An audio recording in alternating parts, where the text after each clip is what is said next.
இப்போ மைதானத்துக்கு வெளியே இருக்கக்கூடிய காட்சிகளை பார்க்குறோம். கொல்கத்தா சால்ட் லேக் மைதானத்துக்கு வெளியே இருக்கக்கூடிய காட்சிகள். கூடுதலாக அங்கே போலீஸார் வரவழைக்கப்பட்டிருக்கிறாங்க நிலைமையை கட்டுக்குள் கொண்டு வருவதற்காக. ஏற்கனவே கால்பந்து ஜாம்பவானுடைய வருகையை முன்னிட்டு அங்கே போலீஸார் ஆயிரக்கணக்கில் திரண்டிருக்காங்க அப்படின்னாலுமே கூட நேரம் செல்ல செல்ல இந்த நிகழ்வு வேறு மாதிரி போகுது அப்படிங்கிறதுனால கூடுதலாக தற்பொழுது அவர்கள் களமிறங்கி இருக்கிறார்கள்.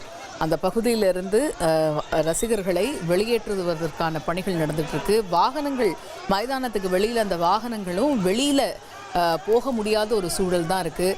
அங்கே இருக்கக்கூடிய அந்த கார் கண்ணாடிகள் இதெல்லாம் சேதப்படுத்தக்கூடிய காட்சிகள் பார்க்க முடியுது. ரசிகர்கள் அதில் ஈடுபட்டுருக்கிறாங்க. மிகவும் அதிர்ச்சி தரக்கூடிய காட்சிகளாகத்தான் இருக்குது. ஒரு பக்கம் மைதானத்துக்குள்ளே நம்ம பார்க்குறோம், அங்கே இருந்த இருக்கைகள் எல்லாத்தையும் தூக்கி வீசி இருக்கிறாங்க. அங்கே அமைக்கப்பட்டிருந்த டென்ட் எல்லாத்தையுமே தீயிட்டு கொளுத்தி இருக்கிறாங்க. இது போன்ற விஷயங்களில் ஈடுபட்ட ரசிகர்கள் மைதானத்துக்கு வெளியிலையும் அவங்களுடைய அட்டகாசம் தொடர்ந்து இருக்கத்தான் செய்கிறது. நிகழ்ச்சி ஏற்பாட்டாளர்கள் எவ்வளவு பேச்சுவார்த்தை நடத்த முயன்றாலும் சமாதானம் கூற முயன்றாலும் அது கொஞ்சம் கூட அவங்க காதில் வாங்கலை அப்படிங்கிறது தான் அங்கே களத்திலிருந்து நமக்கு கிடைக்கக்கூடிய ஒரு தகவலாக இருக்குது. எப்படியாக இருந்தாலும் வன்முறை எதுக்குமே ஒரு தீர்வு ஆகாது. அவங்களுடைய தரப்பில் மெஸ்ஸி இன்னும் கொஞ்ச நேரம் இருந்திருக்கணும், எங்கள் எல்லாரோடையும் அவர் பேசுவார்னு நாங்கள் எதிர்பார்த்தோம், அப்படி நடக்கலை அப்படிங்கிற ஒரு ஏமாற்றம் இருக்குது அப்படின்னாலுமே கூட அதற்கு இப்படி ஒரு எதிர்வினை ஆற்றுவது அப்படிங்கிறது எப்பயுமே ஏற்றுக்கொள்ள முடியாதது.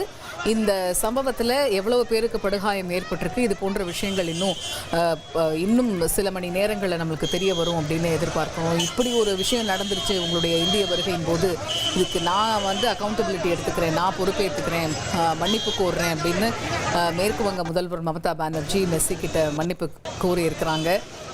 இது நிச்சயமாக இந்த குளறுபடிக்கு காரணம் நிர்வாக குறைபாடு தான் அப்படிங்கிறதையும் அவங்க ஏற்றுக்கிறாங்க. ஏன் எங்கே பிரச்சனை நடந்துச்சு அப்படிங்கிறது தொடர்பாக ஒரு விரிவான விசாரணையும் இதில் முன்னெடுக்கப்படும் அப்படின்னுமே உறுதி அளிச்சிருக்காங்க மம்தா பானர்ஜி. எது எப்படி இருந்தாலுமே இது போன்ற ஒரு சம்பவம் நடந்திருக்க வேண்டாம். ஒரு கொண்டாட்ட நிகழ்வாக எல்லாரும் அவங்களுடைய விருப்பமான ஒருத்தர் வராரு, அவரை பார்க்க போகிறோம் அப்படின்னு ஒரு கொண்டாட்ட நிகழ்வாக ஆரம்பித்த இந்த நிகழ்வு இப்படி ஒரு கலைவர காட்சியாக மாறி இருக்கு.